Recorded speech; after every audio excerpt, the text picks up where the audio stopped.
You're listening to the REITE Club podcast, where the focus is all about helping you grow your real estate investment portfolio and live the life you want to live.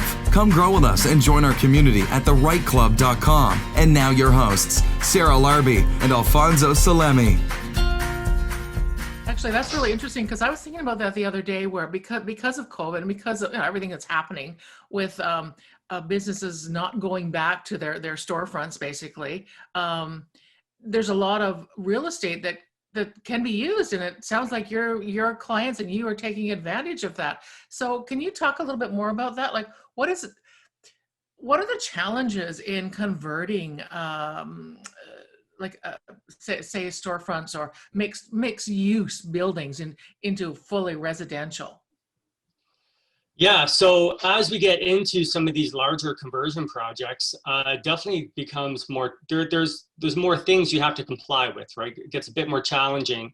Again, just like when it comes to converting a bungalow into a 2-unit dwelling, you still have to comply with zoning, right? So now in a lot of these, let's just focus on kind of some of the downtown areas, the downtown corridors of some of these cities.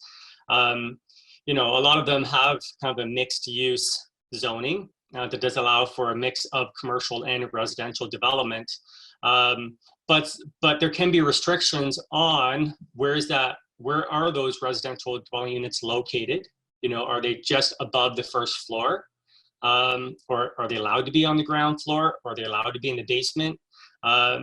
So some of these zonings, and this is where you have to be really specific to the property and the city and the actual zone that you're working in, because some of these zones do not permit residential on the ground floor. They permit them up above.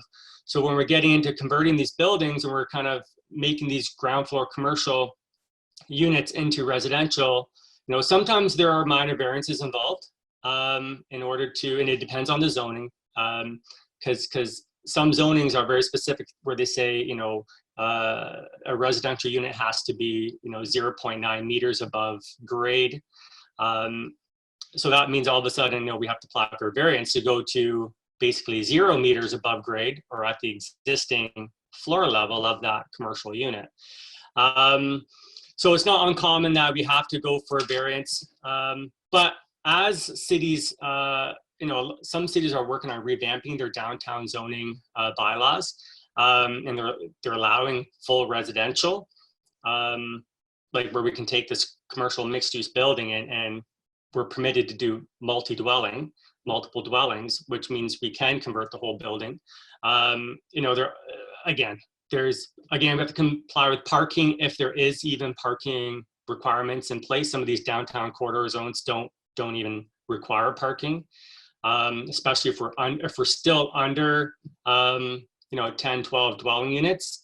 Obviously once we get into the larger stuff, then parking does kick in again. But if we're still looking at smaller residential developments, 4 to 10 dwelling units, some of these zones don't even require parking. But again, when we're converting commercial mixed use into straight residential, we are changing occupancy of the building. We have a commercial occupancy on the ground floor, and we have a residential occupancy up on the upper levels.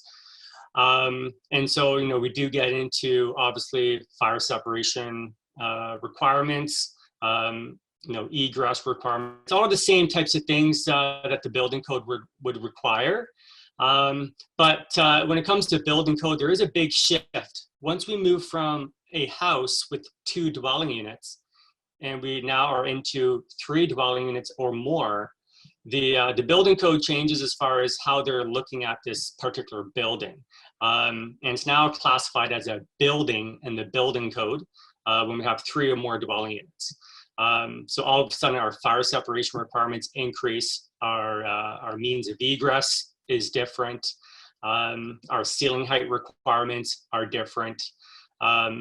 With the house with 2 dwelling units, we're actually allowed a lot of reductions in requirements using Part 11 compliance alternatives, which makes it easier to convert these houses.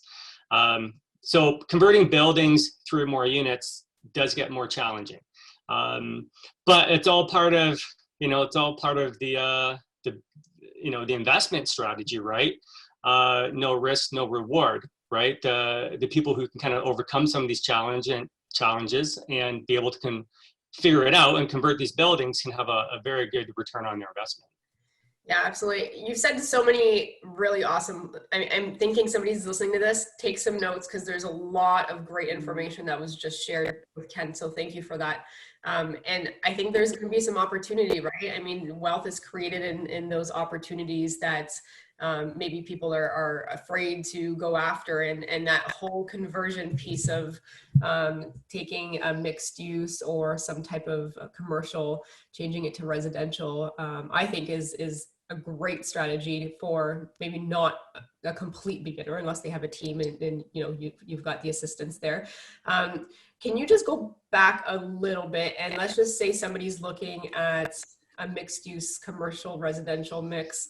Maybe they have one already and they're not too sure what to do with the commercial unit. Like, how do they even figure out if it's in an option? Like, where do they go? Who do they call? And then can you also afterwards just talk on what a variance means? So it's no different than when we're looking at a residential property and whether or not we can convert it into 2 units, right? It just, we're looking at the zoning of this particular building, where it's situated, and what the permitted use is of that zone, and what the requirements are for that permitted use. So in a lot of these commercial districts, they're gonna have a whole list of permitted uses. Could be artist studio, office, microbrewery, multiple dwelling units, and there's a difference between multiple dwelling and dwelling units. Multiple dwelling means that the whole building is dwelling units. You could have 10 dwelling units in the building as a multiple dwelling. When we see the description dwelling units, that typically means dwelling units in conjunction with a commercial requirement. And so again, we're trying to figure out what the permitted use is, right? That we're permitted dwelling units or multiple dwelling, first and foremost. And confirming that we don't require a commercial component to the building still in order to enact one of these other permitted uses. Because some of the zoning does still require a commercial component in order to have dwelling units, and some don't. So this is where it's really important to make sure that we can go to all residential and get rid of this commercial aspect to the building. And then when you're reading through a typical bylaw, we'll see multiple dwellings as a permitted use, and then further down in the bylaw, there's going to be requirements in order to meet that permitted use. Could be a unit size, could be a height above grade requirement. Is it only permitted on the first or second floors? Is it permitted on the ground floor? Is it permitted in the basement, etc.? So we have to figure out how are we going to comply if we want to get this permitted use, right? And like any bylaw, as soon as we have to go outside of the bylaw, we have to apply for a minor variance, So I have a couple applications right now. Actually, we've been getting into a bunch of commercial mixed-use conversion projects up and down the King Street corridor in Hamilton, downtown Hamilton, all up and down King Street. And there's a lot of these older mixed-use buildings there. Up and down that corridor is a TOC 1 zone, which is a transit-oriented corridor zone. And part of that particular zone in that particular city is they have a 0.9 meters above grade requirement for dwelling units, for multiple dwelling. And so, anytime we're converting up and down that corridor, unless the ground floor of the particular building so happens to be 0.9 meters, which is 3 feet above grade, we're applying for a variance for that. And I'm just going to jump in Yeah. there so that people really understand what a variance means. You have major variances and minor variances. And a minor variance, as far as I know, just means that there's a little bit of leeway, like the planning committee of any city has some, or the zoning committee, whatever they call it, has some leeway in giving permission, right? So basically, a group of people get together, look at the application for a minor variance and say yes or no. If it's really minor, they usually say yes, right?